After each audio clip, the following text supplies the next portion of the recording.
C'est pour moi un insigne honneur de m'exprimer devant cette auguste assemblée pour traiter de ce sujet si sérieux et si grave.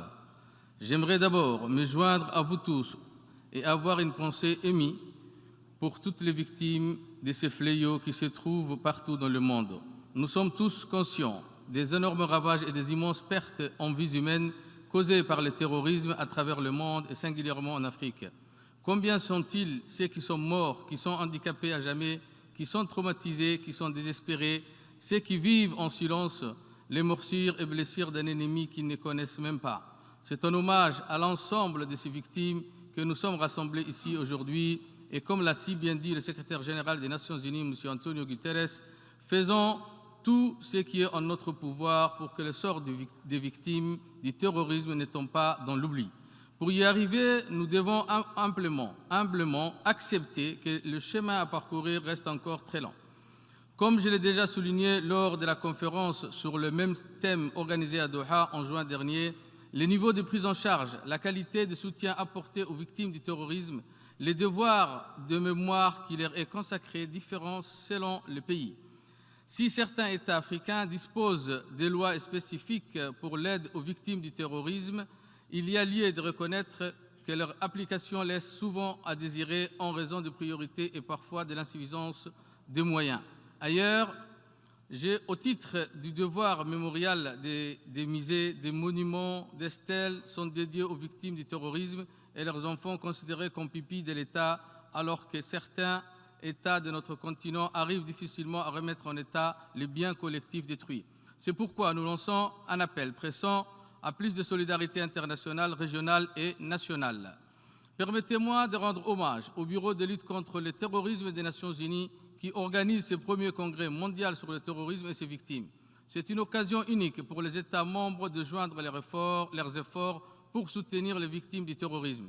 Je voudrais m'incliner devant le courage et la force de résilience des victimes du terrorisme qui sont parmi nous et qui sont venus partager leur expérience, leur parcours dans la voie de la résilience.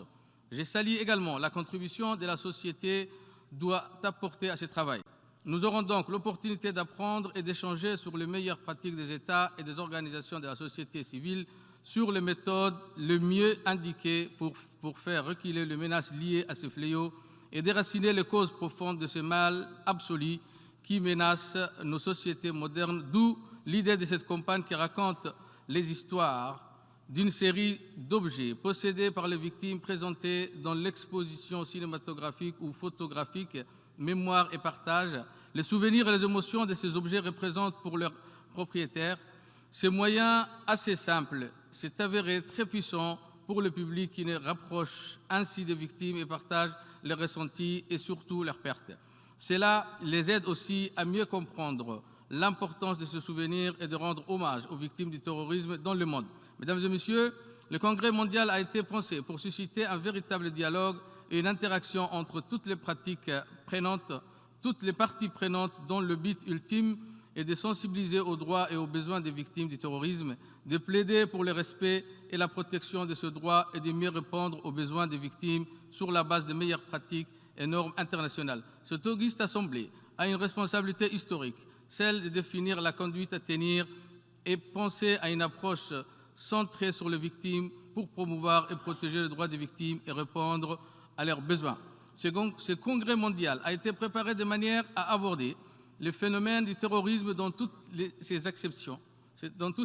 Excellences, Mesdames et Messieurs, si mon pays a été relativement épargné par le terrorisme, c'est grâce à l'engagement et la détermination du chef de l'État, Son Excellence M. Ismaël Omar Guelleh, qui a pris le devant depuis le début dans la lutte contre le terrorisme, un engagement qui s'est manifesté dans la participation de la République de Djibouti au programme européen de lutte contre la piraterie maritime dans le cadre de la mission Atlante.